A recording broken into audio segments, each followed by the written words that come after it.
Oi, pessoal, tá no ar o InfoMonday com as principais notícias que você precisa saber para começar sua segunda-feira bem informado. E depois das fortes quedas de empresas como Amazon, Apple, Tesla, Microsoft, Facebook e outras, que chegaram a perder mais de US$ 1 trilhão no mercado americano na semana passada, a pergunta que fica é: as gigantes de tecnologia ainda vão cair mais? A Bia conversou com a Verde, que é uma das principais gestoras de fundos do país. Bia, conta pra gente, o que eles disseram? Oi, Pri, tá todo mundo querendo entender o que aconteceu com as ações de tecnologia que caíram tanto nos últimos dias no mercado americano. De olho nesse ponto, eu fui conversar com o João Julião, que é um gestor responsável pela estratégia de ações globais da Verde Asset, gestora comandada por Luiz Stuberger. Na visão dele, o movimento foi técnico e inclusive saudável. Essas empresas como Microsoft, Apple, Facebook, Google e Amazon continuam com resultados sólidos e consistentes. Não há razões para preocupação e muito menos uma bolha de preços. Essa é a visão do João Julião. A Verde continua apostando em empresas de tecnologia e também vê valor em companhias que surgiram aí com temas vinculados à epidemia de coronavírus. Aí a gente está falando, por exemplo, de construção, com reformas de casas e até de internet a cabo. Mas como uma visão que virou consenso, com muita gente apostando em empresas de tecnologia americanas, a Verde decidiu reduzir a alocação do seu principal fundo, o Fundo Verde, em ações globais. Hoje, essa participação está mais ou menos em torno de 4% da carteira.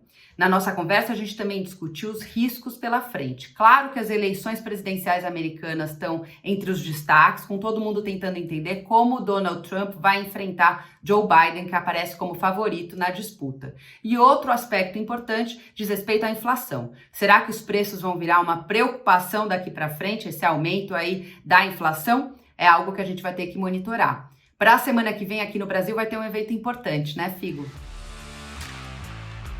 Bia, a gente vai ter a reunião do Copom na quarta-feira. Aliás, não é uma quarta-feira comum, é a super quarta, porque além da reunião de política monetária aqui no Brasil, a gente também vai ter a reunião do Fed lá nos Estados Unidos, né, do FONC, que é o Comitê de Política Monetária do Banco Central Americano, e os dois lugares vão decidir aí os rumos da taxa de juros. Aqui no Brasil, a Selic está em 2% ao ano, né, o seu menor patamar histórico, e a expectativa compilada aí pela Bloomberg é de que ela seja mantida nesse patamar, nessa reunião de agora, e lá nos Estados Unidos também. A expectativa é que a taxa de juros continue no mesmo patamar, só que bem mais baixa do que aqui, né? Lá o intervalo da taxa de juros é entre 0 e 0,25% ao ano, né? Então essa decisão ela vai ser bastante acompanhada pelo mercado, não deve ter muita surpresa em relação ao resultado, né? Ela deve ser mantida nos dois países, mas o mercado vai ficar de olho nas sinalizações que vão ser dadas tanto pelo Banco Central do Brasil quanto pelo Fed lá nos Estados Unidos,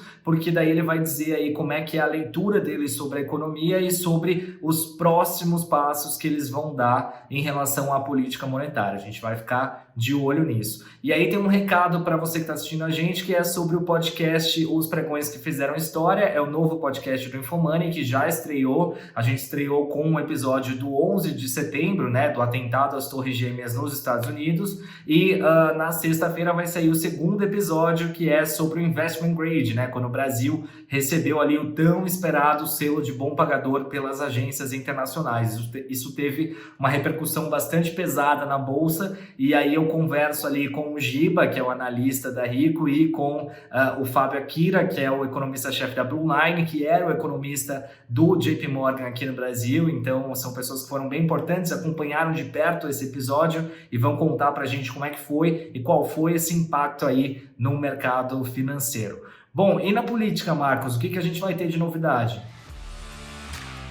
Bom, na política, 4 assuntos principais devem chamar a atenção. O primeiro deles é a alta dos preços do arroz e de produtos da cesta básica. Existe uma preocupação com os impactos políticos disso, principalmente no contexto em que o auxílio emergencial foi prorrogado, mas o repasse, que era de R$600, foi para R$300. Então existe uma percepção de perda de poder de compra de parte da população. Analistas políticos se dividem sobre o impacto disso sobre a popularidade do presidente Jair Bolsonaro. Uns acham que o presidente pode sofrer uma redução no nível de ótimo e bom, outros acreditam que essa alta dos preços dos alimentos pode não ser suficiente para mexer com esse tipo de indicador, uma vez que a inflação geral está sob controle e não tem apresentado números fora dos esperados. Outro assunto importante é a questão das eleições municipais. Encerra nessa quarta-feira, dia 16 de setembro, o prazo que os partidos têm para a realização das convenções partidárias que definem as candidaturas tanto para prefeitos como para vereadores, e também a distribuição dos recursos do fundo eleitoral e o acordo para alianças, a definição de alianças e coligações nas eleições majoritárias. É um assunto bastante importante que marca aí um passo a mais na disputa que vai acontecer em novembro deste ano, foi adiada de outubro para novembro, em função da pandemia.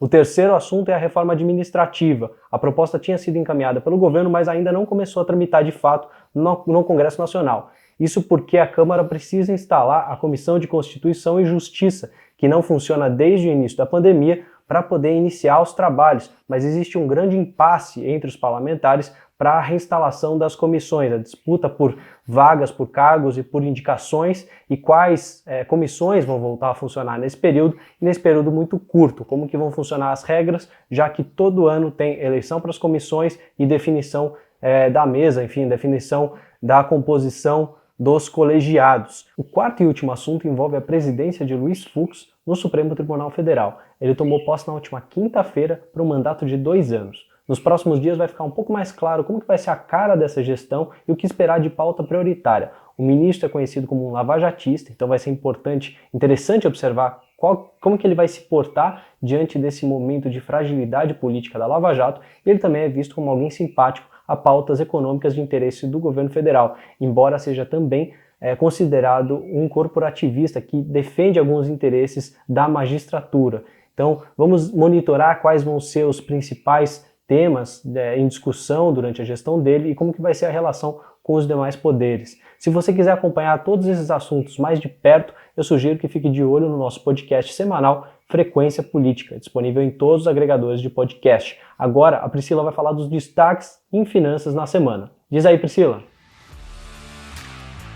Nos próximos dias, a gente vai divulgar uma reportagem mostrando como tem sido o retorno aos escritórios. A gente conversou com funcionários de um dos maiores bancos do país e eles falaram que esse retorno foi um pouco caótico. Eles disseram que muitas filas se formavam na entrada dos elevadores, também nos halls, por causa das medidas de distanciamento. Aí eles disseram que depois de um certo tempo, essas filas diminuíram, mas só porque a empresa permitiu que mais funcionários usassem o elevador ao mesmo tempo, e aí com isso a capacidade do elevador aumentou para 9 pessoas, e com isso também o distanciamento não foi mantido dentro do elevador. Esses foram alguns dos problemas que eles identificaram. Em outras empresas também, outros funcionários falaram que apesar de a empresa ter fornecido álcool gel, ter colocado faixas no chão indicando qual era a distância que as pessoas deviam manter ou colocar distanciamento entre as vaias, depois de um certo tempo a empresa já não ficava muito de olho nessas medidas e os funcionários também, por outro lado, já não estavam mais respeitando tanto.